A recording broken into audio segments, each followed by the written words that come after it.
So let me try to put us in a slightly better one. And let me remind you again of a core idea. We were talking in terms of takeaways. This would be one of the ones I wanted you to take away. And this is the idea that Alexander Herzen puts this way. The individual posits himself as his own end. We all know this one already, but it's a really good one to have in mind. Sometimes I think the secret of being a good thinker is having many touchstones in one's mind, so that you have all of these little reminders of things that you don't slip into kind of complacency because you remember strong opposing thoughts. The individual posits himself as his own end. Society posits itself in the same way. These kinds of antinomies constitute the poles of everything alive. They are insoluble because, in effect, their resolution would be the indifference of death. So the thought is not, so we could put it in Socratic terms, right? What's exciting? What's erotic? What's life-giving? It's questions. Answers stop you thinking, right? They put an end to things. When you think you've got all the answers, you're not actively exploring anymore.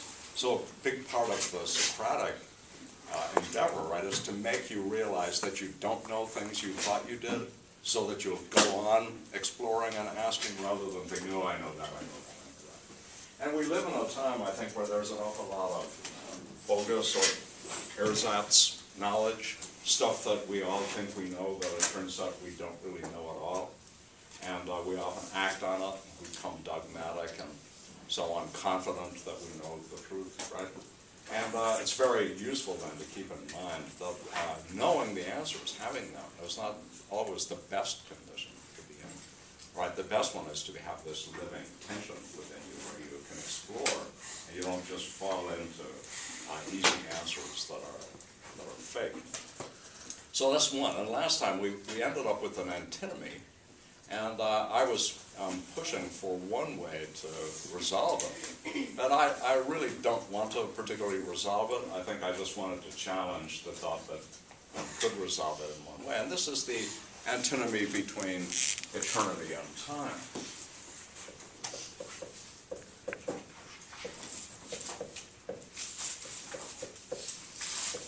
So if we put that out in terms, so it's just another pole, right? The opposite, the contrary of time is eternity, and of eternity is time. A different way to follow this out would be, in terms of psychology,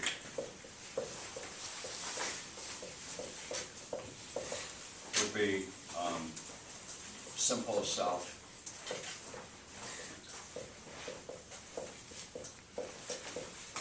complex self,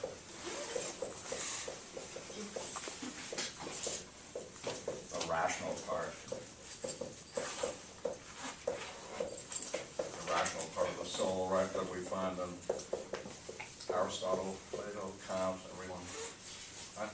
So all of these, so think of it this way. Am I suited for eternity? Do I have a simple soul? Do I have a rational part to my soul? Do I have an eternal part of my soul? Do I have a chip off the divine block in me? If I do, and that's really me, then I'm the right kind of creature to enjoy eternity. If I'm a complex self, right, for whom life is change and tension and excitement and newness, and then I'm not suited for eternity. And notice that all of these track one another. That's the parts, and this one would be, right, many parts to the soul. So for Plato, for example, our true soul has only one part, the rational part. But when it's embodied, it acquires these other elements, appetite and spirit, and that's too bad. That's a misfortune. When we look at Aristotle, we have a similar idea, right? If we're unfortunate because unlike the gods, who are simple and enjoy the same thing all the time or for all eternity, we are not simple and we need change innovation, newness, novelty, excitement, the creative tension that Herzen talks about. So instead of thinking this way, so I was pushing against a kind of complacent embrace of eternity, right? Like, oh, we'd all just love it, by arguing for the other side. So we looked at Wallace Stevens as an antidote, an imaginative antidote, saying, you know, would it be so great to have the same thing all the time? Are there seasons in heaven? Is there excitement? Are there creative tensions? What do we do there all the time? What exactly is it like? Will there be great music? What will it be like? And if we think about how many things we would have to take out of the mix, we can wonder about whether or not we'd like what was left. That's the thought. And the way that Nietzsche and Schopenhauer bring that up is the thought that, right, as Nietzsche puts it, having alienated all of the bad things to hell, you're left with the only evil intrinsic to every paradise, boredom. And I think we really do need to take that seriously, in part because you might say, well, maybe the simple, rational self doesn't suffer from boredom, but the complex, many-parted self certainly does, right? That is, boredom becomes one of the major challenges to us, and it's a horrible state to be in, and we struggle in all kinds of ways to escape it. We create massive technologies of entertainment and so on to fill up those moments in which we would otherwise be bored out of our minds, right? And bored out of your mind is a good expression. It does feel like that, right? As hard to, boredom is itself a great topic for exploration, but it's not our topic. That's for another day. But it's a really interesting. So some people think boredom is wanting to have wants. It's desiring to have desires. So it's that you don't actually want anything, but you long to want something, and everything you pick up just turns to ashes, and you can't get interested in it, and it falls flat, and the world looks gray, and all this. Okay, so that was, I just wanted to say, keep alive. Don't sort of just complacently accept something like, oh, we're all going to go to heaven, or we've got a rational part of our soul, or complacently accept the other one, that of course we know we're not. It's better to actually keep those two alive and let them spark off one another and help you to think better about each one, rather than to settle for half thoughts about either one. Now, then the next thing we looked at was, all of these are related, I think. The next one we looked at was the pathology of desire. So we're looking at, or pathology of the emotions.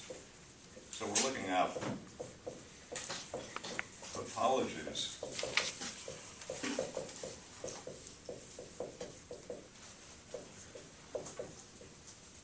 love is usually classed as a feeling or an emotion. And so getting at it, as this is one of the great insights of Freud, I think, is that sometimes the way to get at the good one is to look at all the bad ones. So what's wrong? What are all the ways that you can do, that things can go wrong, is a better and more interesting thing than to say, what is it for them all to go right? So one of the pathologies of emotions that we were looking at was emptiness, and that's the one we looked at last time. And it's very difficult to explain what it is to have empty feelings. So to have them, but to have them be somehow like Aunt Ava's life, it was wonderful. But now it seems simply like a cigarette that one has smoked. Rather, it seems like it didn't cut deep. That's the sort of thought. The empty metaphors of emptiness are a bit, they track a kind of sensory feeling that you can have about your feelings, which is that somehow or other there's nothing at the bottom of them. So Aunt Ava thinks that at the core of her there's a kind of emptiness, and that that's the normal condition of people, that there's something of failure. So I wanted to try to explain a little bit, use the notion of emptiness to say, what would it be to have to feel your feelings, to have them be alive, rather than kind of dead feelings, or empty feelings. And the thought that I wanted to put to the sort of what is not empty was really to sort of think of embryonic feelings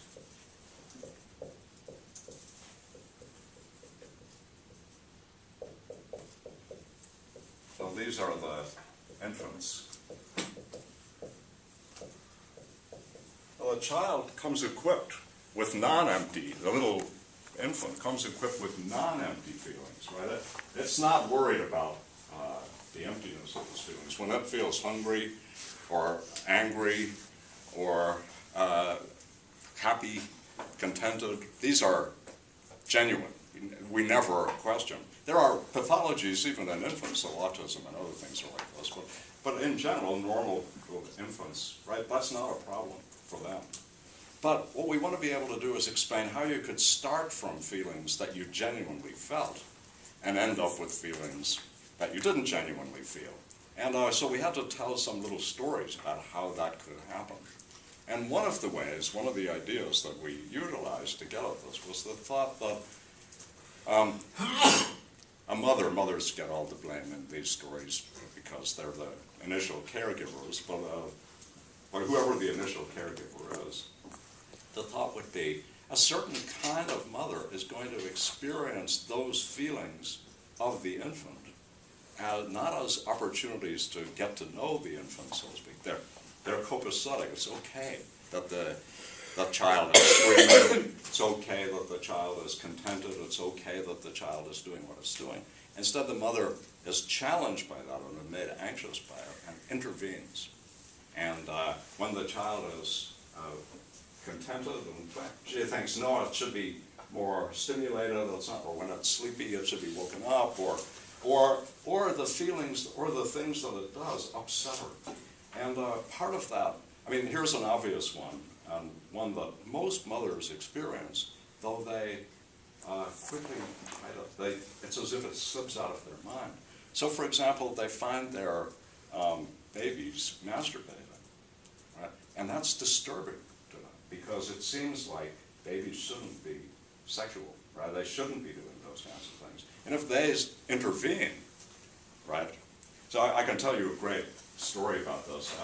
I've had unenlightened and enlightened friends when it comes to the bringing up of children. And a friend of mine who was a doctor, she had a daughter, and the daughter was very precocious because she was an only child, kind of spent a lot of time with grown-ups. So we were all getting together for dinner, and the daughter was probably 2 now. And so we're sitting down to dinner, and the daughter, puts her hand in her pants and starts playing with herself. Right? And she's happy, and her mother says, that's fine, it's okay to do that, but we probably shouldn't do it at the dinner table. And I said, okay? Don't do that filthy, dirty thing. Take your hand, that's not, right? So notice that the difference is that when you do the second, don't do that filthy, dirty thing, right? You're intervening in the progression of the child's feeling, and you're replacing a source of pleasure with a sense of disgust or self-criticism. And this is how we end up with feelings that we're alienated from, or that are, that we no longer feel. There are feelings in between the feeling of which, or the beginning of which, and the feeling of enjoyment steps a hand that says no, right? And that's just a little story. The ways in which feelings can become empty are much more elaborate than that. But I think it helps to have a very simple case. An embryonic feeling that should have developed this way instead gets turned back or develops in another way. And that's the beginning of a whole set of things. Now notice, there's no way to bring up a child that doesn't involve some deflection of the net. It's not as if there's some things do have to be inhibited. The murderous impulses of small infants to kill their friends, right? They do have to be inhibited. And so it's not as if we think that all, but what the thought is that you shouldn't be inhibited, or you're in those feelings, the development of which will actually conduce to your well-being and happiness. It's only the one, so to speak, but one. That's a subtle issue, but nonetheless, it's the one we all have to travel. Let me just again read you this little passage, if I can put my finger on it. which is the way in which we have to prepare our children for a complex world that itself pulls them in two different directions, at least. One, the intimate world of their family, lovers, friends, and then the harsher, challenging world of work, right? And these two require different aspects of us to come into play, aspects that are in tension. And this is the thing that Donald Meltzer says, and I'm just only going to read the first little part of it, but again, I think it's like a touchstone to have in one's mind. This is on page 75. The huge majority of caring parents, seeing all about them the misery of maladaptation, cannot help being primarily concerned in their methods of upbringing with armoring their children against the inhumanities inflicted on both the poorly adapted and on those whose naked sensitivity makes them vulnerable to the grossness of inconsiderate behavior in casual and contractual relations. And it goes on. Right? And at the same time, right,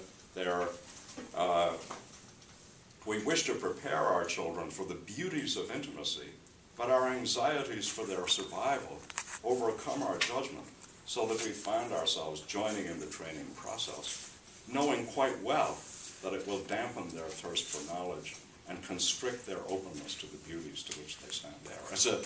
So in a way, the old idea, the old Greek tragedian, this idea that we are lados in a certain way tragic because, right, we're caught between these two poles, right? One is increased sensitivity, increased awareness, increased to closing it down because we become too sensitive, too easily hurt, right? So the thought of the snowflake, right, the idea that people have become overly sensitive and that people are made uncomfortable by too many things and that they're maladapted for a world that won't, in fact, properly register. But we see that the very idea of the snowflake, right, that's a negative, pejorative way of characterizing it, of course, but one of the thoughts is that actually the world has been unduly and unnecessarily hostile to all kinds of sensitivities that should be respected. We can think of, for example, about sexual difference, of strange looks, of foreignness, alienness, where people were, dismissive, right, cruel to those who didn't look the right way or weren't of the right race or religion. But that's just true now of a vast array of differences that we think are perfectly okay and that we must learn to tolerate because they actually enrich our lives. They don't empower them. Okay, so that's where we kind of got to. I just wanted to recapitulate a little bit. And today I wanted to look at another pathology of the emotions, one that I think is just as important, which is sentimentality. Not to be confused with sentiments, which are often just other names for feelings, but a pathology of feeling, which is sentimentality. So before we get to it, are there any questions or things that you want to raise about what we've gotten to so far? Everybody okay? Yeah. So just to make sure I understand what you mean by pathology of emotion, is that exploring what an emotion really is by exploring the darker sides to it? Well, I think it's exploring it. It's exploring it by looking at the malformations, right? The ways in which these feelings, instead of developing in a good way, get stunted or dwarfed or twisted or whatever, and so that they become bad. Instead of enhancing your life, they don't. So it's not good to have empty feelings, right? Yeah. Why? Well, the registering of value, of valuable things, right, comes via non-empty feelings. If your feelings are all empty, you don't register values in the way that would be a way to put it. Yeah. So that's the idea. It's to think, what are the good ways to have your feelings? Well, here are the bad ways, right? And maybe the good ways are just, well, whatever was left over. So you get a picture of what it is. Right? Not empty. Well, what was emptiness? Oh, yeah. I think we can press the example that you gave a little more. And I disagree with you. The example being the child. Yeah, the child masturbating. Is that it's not I don't think it's just a question of well, there's this unmediated, like, true sexual need, and there's this Yeah. pleasure at the end, and then the discourse Yeah. steps in to enforce, but more a question of, like, kind of the fundamental structuring of the way in which one, like, when one grows up, they relate to the world. Yeah. So, like, it's like, the experience of the infant, like, doesn't have the same kind of, like, the infant doesn't have the same, like, linguistic relationship to the world that we have, so there Yeah. isn't kind of the alienation inherent in language. But even then, I wouldn't say that, like, the goal is to get rid of the language, so you have this kind of pure unmediated No, I agree relation. with I agree with that. But- Yeah. Oh, go ahead. sorry. No, that's a very good thought. It's not this. This is not a, so one can sort of think, oh, once we acquire language, there's this scrim or veil, so partly social control lens, the linguistic one through which we see the world, and then we're cut off from this previously natural and good. No, I don't like those pictures. And I think in the case of the feeling, what we're thinking of is simply give an example of a way in which a feeling can go wrong. Not necessarily because the first feeling is good, but rather simply something that can happen to a feeling, so that at the end of it. So it may well be that there are some feelings, like the murderous rage of a small child, well, it needs to grow out of, and if it doesn't, it will end up in a very bad place, right? So it's just to get across the picture, not to say which ones or how we should do it. Is that sort of how, so it's not so much that you're positing that there's this natural condition of the self that's good. What it's rather is there's a way of experiencing your feelings that isn't subject to a certain pathology when you start, but can become subject to one because of what happens to you next. Yeah, but I think, and I always want to go farther, but like, Yeah. I think we can go even farther in saying that, like, the question of like, especially with sex, like, kind of the Yeah. sexual relation itself, only comes out of that place of alienation, and is like, like, its capacity is opened up by the structure that is alienating as, like, kind of a hole in it that allows us to have a kind of contact. It might be because I picked a particularly sexual or an example that looks particularly sexual, so the child masturbating. I picked it because the reason I picked it is because that's an area in which we experience repression, or the repression of our natural inclinations far more readily. But of course it can happen in a different one. I mean, so you encounter your child eating her poop, right? And you don't want her to do that, but at the same time you don't want to scare or frighten, terrify. I can tell you that again, these are all anecdotal stories, but you can overdo this, right? So that if you start talking about how filthy and dirty poop is, you can end up with, as my friends do, with lots of blocked toilets. Why? Well, because the kids just keep wiping and wiping until they're confident that they've wiped a lot, and they use up 3 rolls of toilet paper each time because they're so afraid that they'll get some of that awful stuff on their fingers. They were eating it yesterday, but now they're don't even want to come in contact with it. That's clearly that's not the good way to deal with it, right? And so I think you would just take a different example, and what you would say is there are ways of responding to the infantile feelings and so forth that encourage them in a good way, and there are ways that twist them around in a bad way. And part of what can happen as a result of one form of upbringing or another is that our natural responsiveness, the thing you say and see in children playing, right, is lost, and instead we experience all of these things in a kind of cold or sort of dead way. That's the thought. So the sexual example might have other complexities in it, but I think there are plenty of others. I mean, again, just take a simple case, right? The child likes to play with crayons. The mother or the parents see this as a waste of time, right? Because they think, right? So when they see the little child doing one thing, they're loving and affectionate and encouraging. When they see it doing another that it's more interested in, they're discouraging, and they say, no, why don't draw that. Draw something like this, right? So, because they're thinking, oh, you've got to be learning, right? Because we know you're going to go to medical school, and we really want to already be preparing you for that. And then the child ends up, right, having the sources of pleasure sort of cut off, and instead is replaced with this other structure, right? which is going to not yield up the kind of warm, rich life that we want, the spontaneous, juicy life, right? That was kind of dry. So let's look at sentimentality And I'm going to do this just by starting with a great epigram of Oscar Wilde's. This is written from prison, one of his letters from prison. And also, the whole document is astonishing, but this is just one of the great thoughts in it. He says, sentimentality is merely the bank holiday of cynicism. It's wanting to have the luxury of an emotion without paying for it. Right? It's a great image. Sentimentality is the bank holiday of cynicism. Right? So it's cynicism on holiday. That's the bank holidays, right? Those days, national holidays. Bank holiday of cynicism. And then the cynic, he says, is the person who knows the cost of everything but the value of nothing.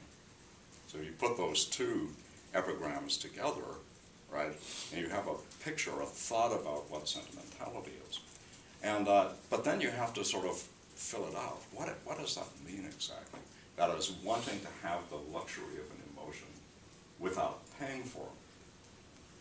And what I wanted to do is to put it together with the idea of the cynic as knowing the cost of everything and the value of nothing, which is to say that the nature of a sentimentalized emotion is that it's not a blank check. A true emotion is a blank check.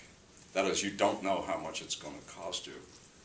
The sentimentalized version is that you already know how much it's going to cost you, and it won't cost you any more than that. Okay? So this is a way of thinking about your feelings as, and there's a way to put it now, of enacting a certain kind of structure that's closed. Right? This is what it is to love, closed, versus this is what it is to love, and who knows what will be the nature of the result. So let me give you the example. Again, I put this together with the great, another philosophical novelist, Milan Kundera. And there's a movie of this, not a very good movie, The Unbearable Lateness of Being. The Unbearable Lateness of Being is not his greatest book either. But I think the book of Laughter and Forgetting is a much great title for one thing, a great novel, collection of stories. But let me just read you this little description that's on page 100 from The Unbearable Lateness of Being. And this is to put, so we've got sentimentality, cynicism, and now kitsch as put together. And kitsch is a very important notion to have in your conceptual repertoire. So I'll give you an example. You all know it. Maybe you even have some of it. There's kitschiness in all of us, don't worry. Nobody's got perfect style. That's how I have a little bit of kitsch. But here's what the sort of thought is, right? You remember for a while there were these pictures of pets, dogs and cats with big eyes, and children with big eyes. They were everywhere. People had them in their bathrooms. They were in, go to the Hallmark store. Nearly everything you see there will fall. Right? It will be right. The very idea of feelings that are actually already written out for you on a card, so that when you think, I want to express condolences or friendship or love, so it's Valentine's Day. What shall I say to my Valentine? Hey, I'll tell you, you can buy any one of these things and send her this. She's bound to like them, right? How do I love thee? Let me count the ways, right? Okay, so here's the Kundera. The senator stopped the car in front of a stadium with an artificial skating rink, and the children jumped out and started running around. Running along the large expanse of grass surrounding it. Sitting behind the wheel and gazing dreamily after the four little bounding figures, he said, just look at them. And describing a circle with his arm, a circle that was meant to take in the stadium grass and the children. Now that's what I call happiness. How did the senator know that children meant happiness? Could he see into their souls? What if the moment they were out of sight, 3 of them jumped the 4th and began beating him up? The senator had only one argument in his favor, his feeling. When the heart speaks, the mind finds it indecent to object. In the realm of kitsch, the dictatorship of the heart reigns supreme. The feeling induced by kitsch must be a kind the multitudes can share. Kitsch may not, therefore, depend on an unusual situation. It must derive from the basic images people have engraved in their memories. The ungrateful daughter, the neglected father, children running on the grass, the motherland betrayed, first love. Kitsch causes 2 tears to flow in quick succession. The first tear says, how nice to see children running on the grass. Little choke. The second tear says, how nice to be moved together by all mankind by children running in the grass. It's the second tear that makes kitsch kitsch. The brotherhood of man on earth will be possible only on a base of kitsch. It's a great bit of thought, right? So notice the way it goes, though. I just want you to think about what it's like. So you fall in love, and of course you want to persuade or show or whatever it is to the beloved that you really love her, right? How are you going to do that? Well, the world provides you with a whole lot of ready-made devices. Roses. Roses. Chocolates. Chocolates. Diamonds. Diamonds are a girl's best friend. How could you say no to a diamond, right? And then it goes on, though, right? Now notice that you're doing 2 things, right? You're thinking this way. You're thinking, and then I give her the roses. That's this. And then I see myself giving her the roses, and I think, I look at it with approval, exactly because, look, that's what love is, right? Now, see how it goes?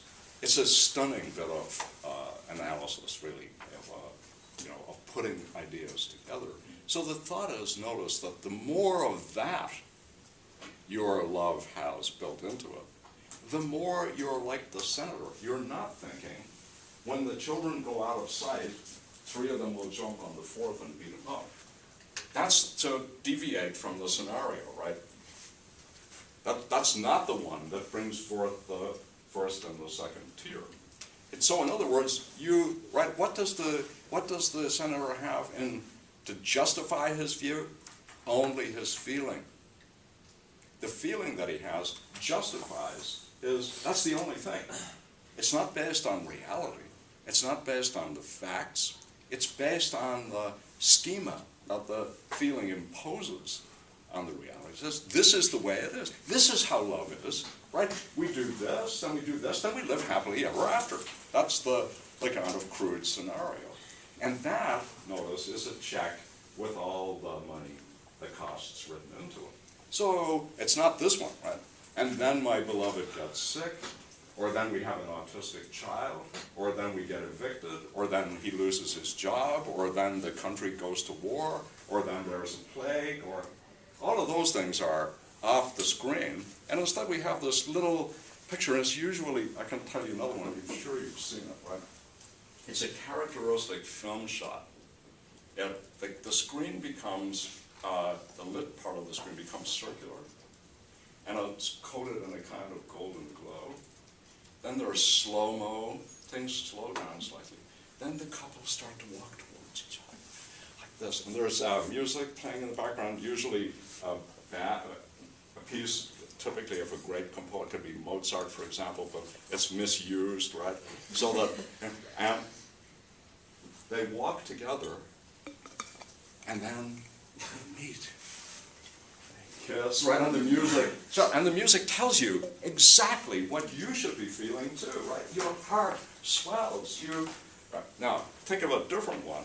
I've mentioned this to you before. Think of Bambi meets Godzilla. Bambi? Bambi. Is this a film? Yes. You haven't seen this? Oh, you can Google it. Bambi meets Godzilla. It's one of the great takes on this kind of romantic filmmaking. So, you see Bambi, It's literally Bambi. Bambi, meets the Godzilla. little deer, going around like this, and you see from over here, far away in the jungle, Godzilla, boom, boom. And the music, right, I was playing, and you're getting ready for this meeting, and you're thinking, oh, they're going to kiss, he's going to be, something romantic is going to happen. Instead, he just steps on her. He doesn't even see her, he's just walking, just trying, and she's just left flat and crushed into the ground. And it's like, you see, right, it's not always romance, right? And I've set you up by the techniques of cinematography and by the music. I've set you up for a feeling and made you project the future from the feeling that I've encouraged in you, right? And then I creatively violate it so that you understand exactly what Kundera is doing when he talks about the center. How do you know that when they go over the hill, three are not going to beat up the fourth? You're just projecting, like at the cinema, you're projecting a scenario, and the scenario is already scripted, it's closed. It tells you what's going to happen. If your feelings are like that, they tell you how it's going to be, then you're a cynic on vacation. That's what this kind of sentimentality is. You actually know how much you'll pay, and you won't pay any more than that. Yeah. So just the way, like, Yeah. I would put, like, Spielberg and, Yeah. like, Cameron on the Yeah. one end of this, like, Yeah. there's no doubt about what you should believe Yeah. as you experience the music and film. Like, there's also, like, more nuanced, subtle Yeah. film, like, doesn't have a soundtrack or you're not really Yeah. sure where you are. Yeah. I'm wondering if, like, the same thing might be true with the way love is expressed between people, and maybe it's not as simple as, like, oh, I'll be unconventional and I'll buy, like, daisies instead of Yeah. roses. Like, maybe it's something else, but it also feels like going back to the way just like humans have been raised in the Yeah. social structure, like women think that they Yeah. want flowers and Yeah. diamonds and chocolate Yeah. and whatever. Yeah. So it feels like, I don't know, is there a way to explore the way we might deviate from kitsch but still That's risky. express genuine feeling? Yeah, I mean, I think so. One of the things that we know that I love you, which is the most. It's a bit like till death us do part. That's one of the most traded, most utilized expressions, and its translations in other languages. And yet we know that it's become so threadbare as a result of overuse, misuse, too. That you can be worried. You can think, what does it even mean anymore, right? And at the same time, if the other person doesn't say it, that becomes a thought. They don't love me. Why don't they ever say it? So even though our ways of communicating get worn through by all of the different perversions that lie behind their use, we have nothing better sometimes to say. So we can't escape. Notice, kitschiness is not like this, avoid it altogether like the plague. Right? Remember the end of that chapter, which says this.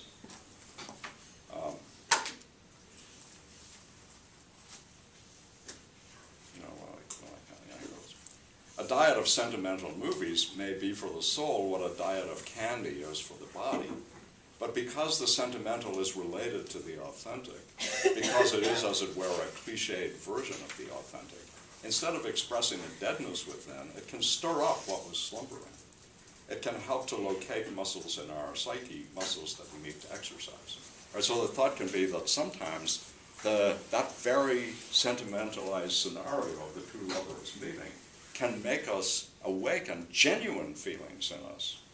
No, it's not it's not always the kitschiness any more than, for example, teasing or whatever are always bad, or jealousy are always bad. Sometimes they can be just the thing to get us to do something properly. Yeah. But I don't think you had a different little thing. No, but I get that, and I see it completely. I mean, I'm asking a big question, so it's not like you'll have one big answer. But yeah, but go back to the question again. Just like whether we can deviate from. Could there be a better way? Well, I think great poets do this, right? But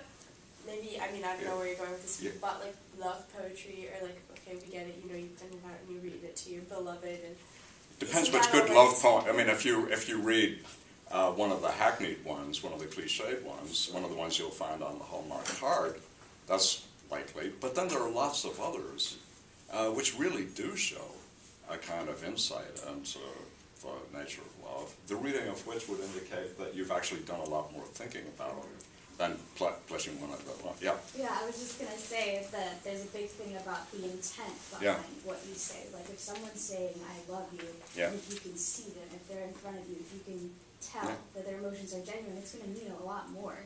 Yeah. And even if it gets repeated in a text message from the same person, like Yeah. if you know that the intent behind it is like that. Or for example, there are several tropes like this in like books or movies where instead of I love you, Yeah. someone will say something else like as you wish, Yeah. but it'll still mean I Yeah. love Yeah. you. Yeah. Yeah. Yeah. And since it's Yeah. unique to the two people that are experiencing this, I feel like that's what gives this like an edge of like this is not as like kitschy because it's got some Yeah. base that's different.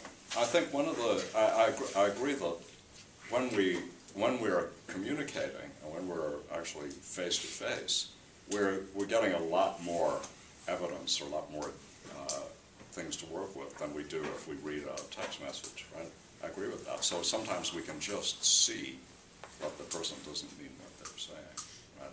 We can tell that they're not necessarily lying, but they don't know what they're saying or what they feel. And we might be able to, as Plato says, right, books say the same thing all the time to everyone. But when we are actually talking, we can ask questions. We're in a better position to make a judgment as to how genuine the feelings of this person are. And sometimes, and in fact this happens, right, you can talk a person out of them in a good way, right? I see why you want to say that, but you don't really have to. Look, we're not at that stage yet. That's fine, but it's a little too soon for you to be saying things like that. Let's wait a little bit. That might not, maybe you do, but that, it can, you thought that this very unlikely to happen?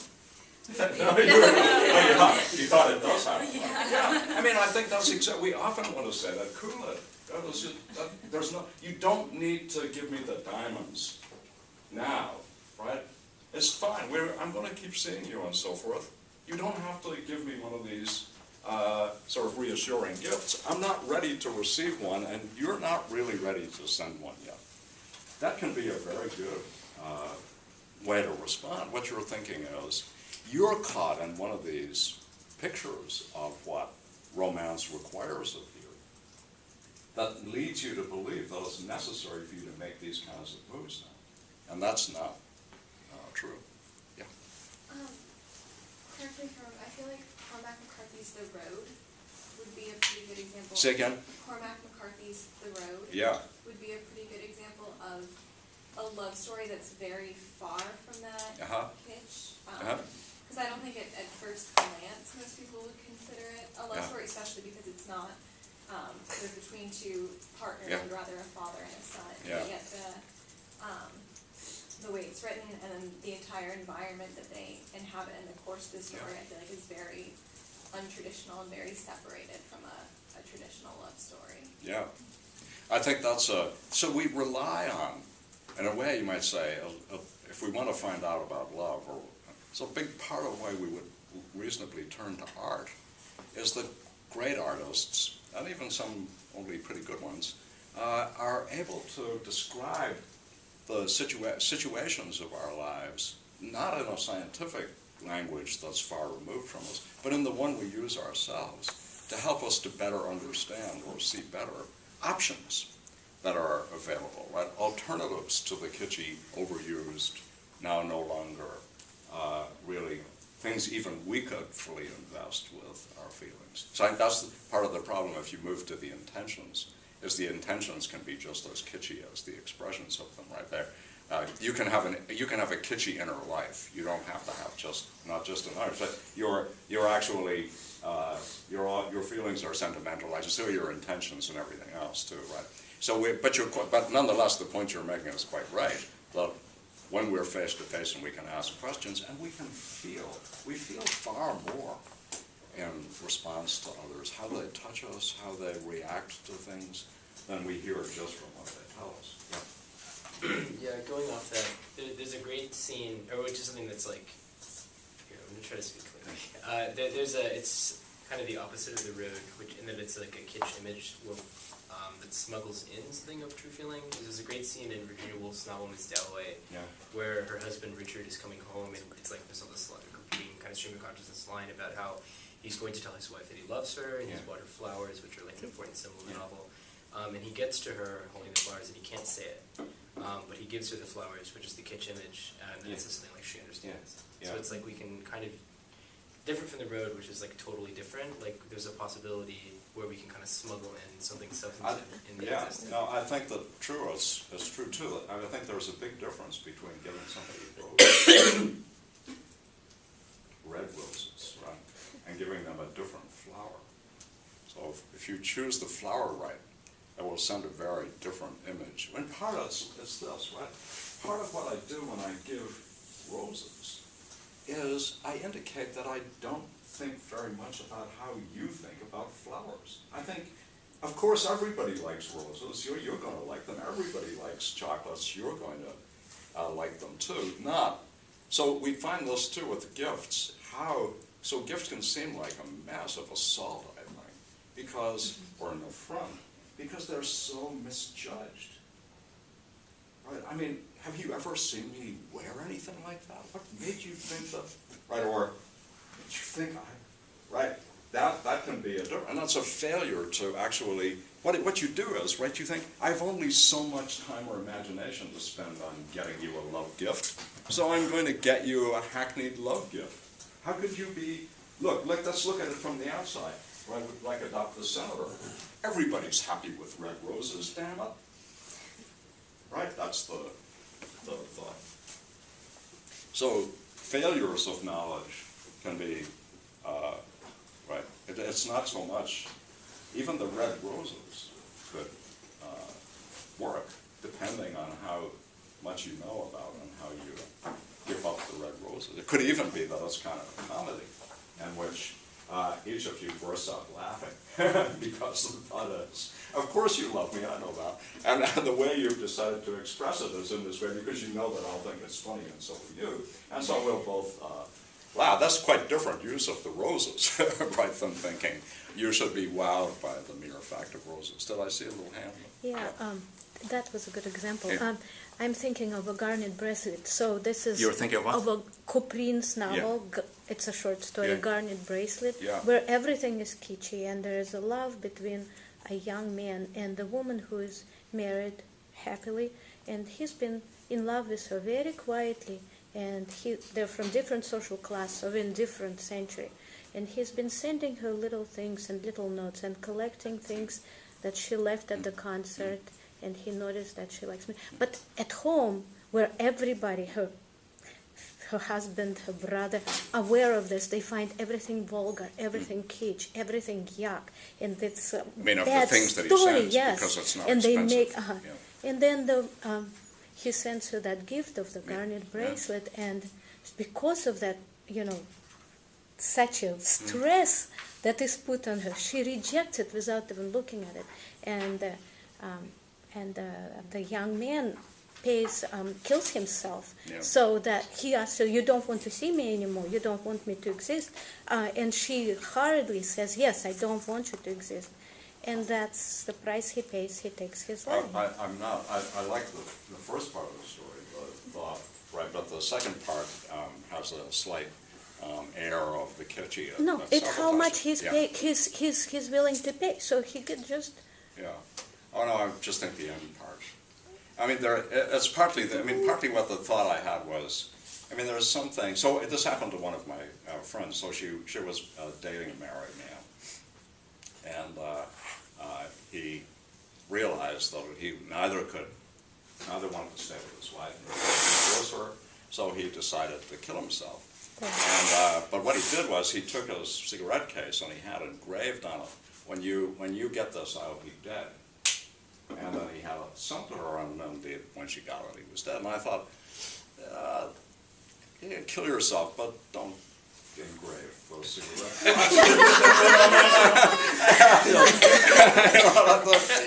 Somehow or other, it's sort of like the kid says, "You've been so mean to me, Mom and Dad, I'm going to show you, I'm going to kill myself, then you'll see how much you'll miss me." But somehow or other, that doesn't seem like a particularly good way out. Okay, so let's, so one of the tools, one of the devices that we want to, a way to kind of emotional hygiene of a sort, right, is to notice the role of sentimentality in our world and to be suspicious of so politics, of course, is filled with the sentimental. Kundera himself mentions one, the motherland betrayed.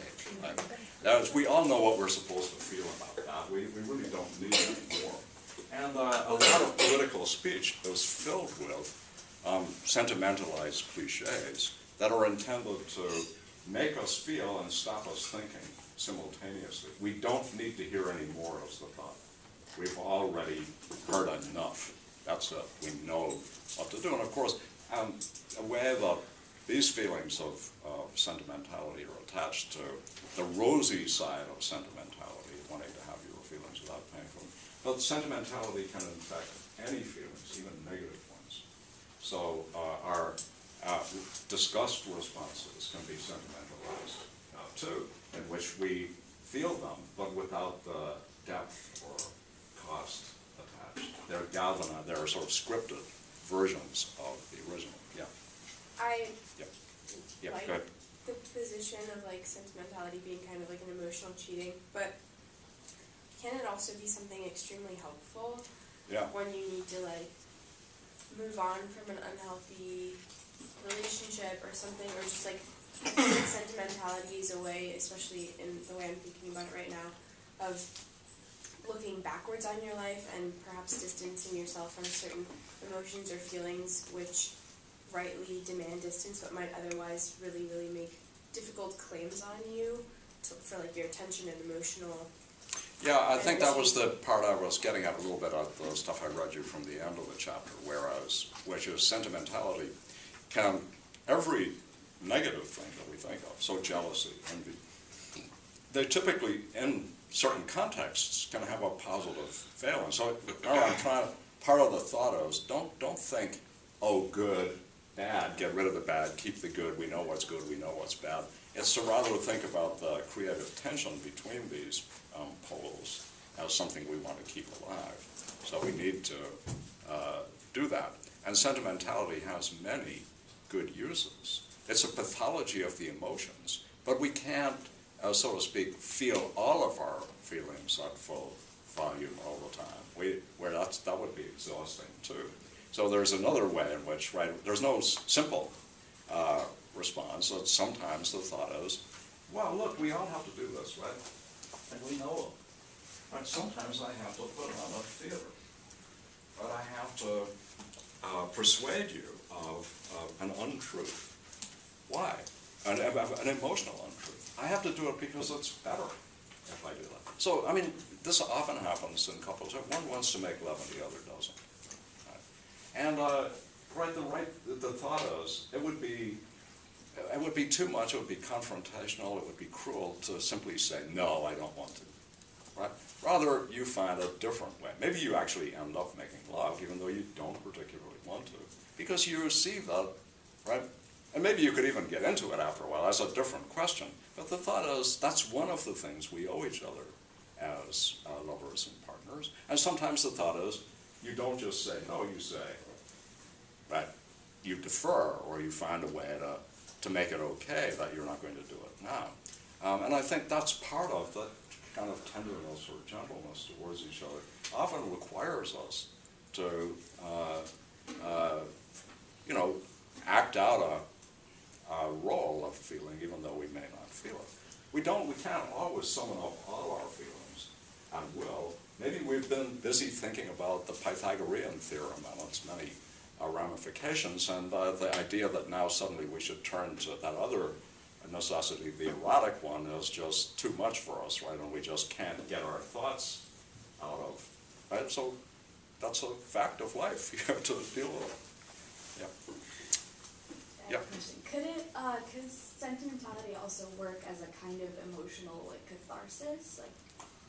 Well, that's an interesting like idea. I can't Yeah, I can't or I don't want to yeah, explore this emotion because it's scary, because it's Uh-huh. hard, because it's strong.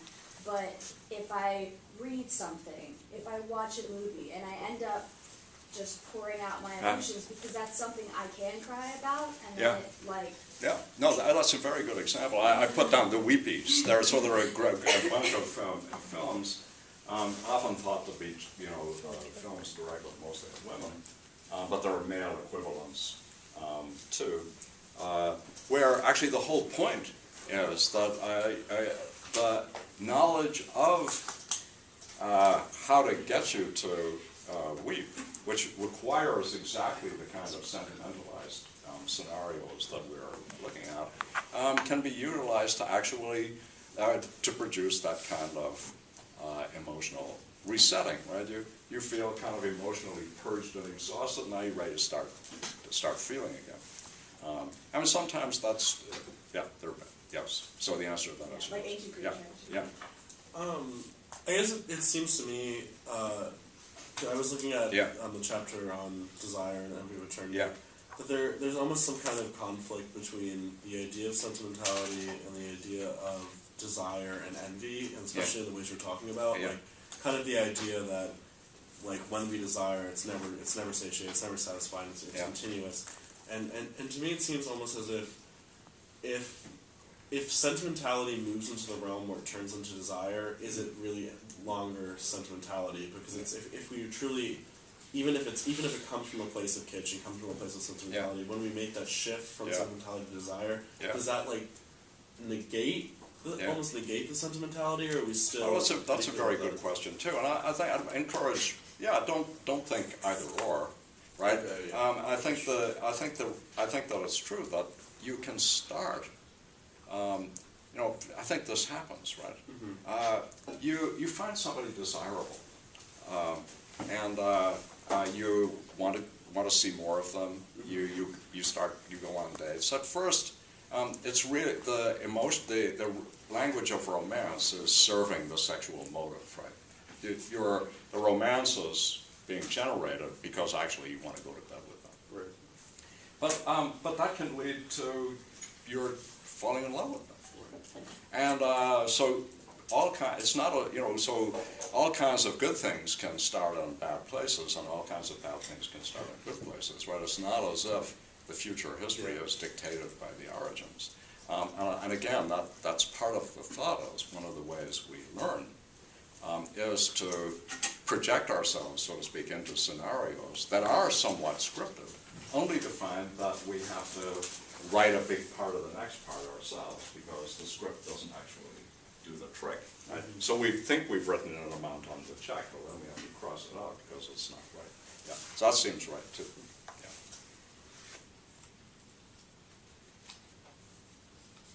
Can I pick up on one more thread from this chapter? It's the one that begins the chapter on it begins with this great quotation, which I won't read, from Turgenev's Fathers and Sons. This is about the idea of the gift of the self. So the reason I wanted to explore it a bit is I think it's tied to sentimentality, but it's also closely allied to the things we've been, many of the things we've been talking about. Right, so one of the thoughts is, deep thoughts about love is that, well, one of the things we know for sure about it is that we want to be loved for ourselves. We don't want to be loved for some extraneous feature. We want somehow or other to be loved for ourselves. And we try in various ways to articulate what that means. And most of it, I think, we do negatively, right? Not that, right? Not that. But tied to it is the thought, right? Which you find all over the place, right? Which is that in loving another person, you somehow give yourself to them. You see Kant operating with this logic and being disturbed by it. It's sort of like a master-slave. I give myself to you, now you own me. But then he says, yeah, but if you give yourself back, then I get myself back because I'm inside you. That's a strange thinking out of the logic, but you can sort of get a picture of it. And so one of the things that I wanted to pick up was the thought that this presupposes some things that I think are questionable. So one is the thought that you know what you're giving. You know what the self is that you're giving. And it's in your power to give it. These are both illusions, I think, that we have about ourselves. One is that somehow that we have enough.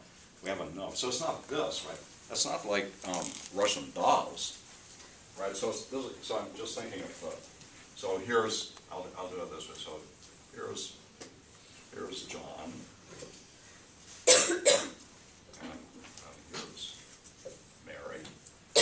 And when John, this is John. We're going to do it in the heteronormative way because otherwise the drawings get a little confusing. But here's, right, so here's John, and John gives himself to Mary, and now he's inside her, right? And then she gives herself to him, and then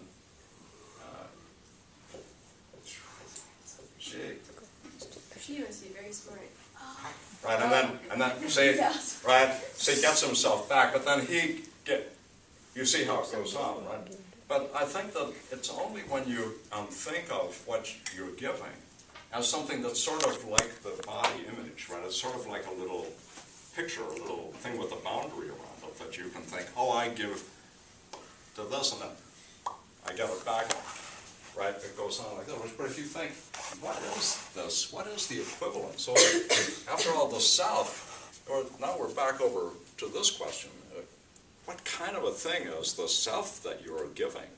Right, that's just like what kind of a thing is the self you want to be loved for? Was it a simple thing? Maybe it's like this, right? It's the little image of God that we all are, the rational part of the soul. And so that's what we're creating, right? And that would be one sort of picture. But if we move away from it to a more realistic picture, there would be two thoughts we have, right? What is that self that I'm giving? And then is it in my power to give it? So on the sentimentalized picture of giving of the self, of course it is possible, right? Because that's a scripted sort of notion, right? Take me, I'm yours, right? That kind of image is very easy to make sense of. But when we try to make it actually real and figure out what it is we're doing, it seems that it's much more difficult. Yeah.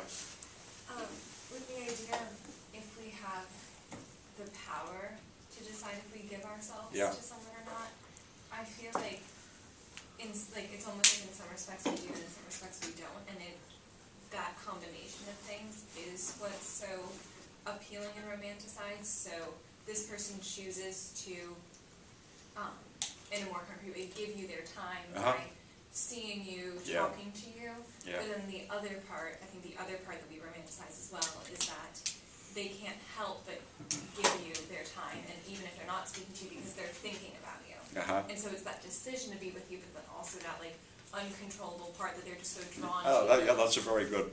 So part of it is not so much that it's in the free gift; it's rather that it's necessitated.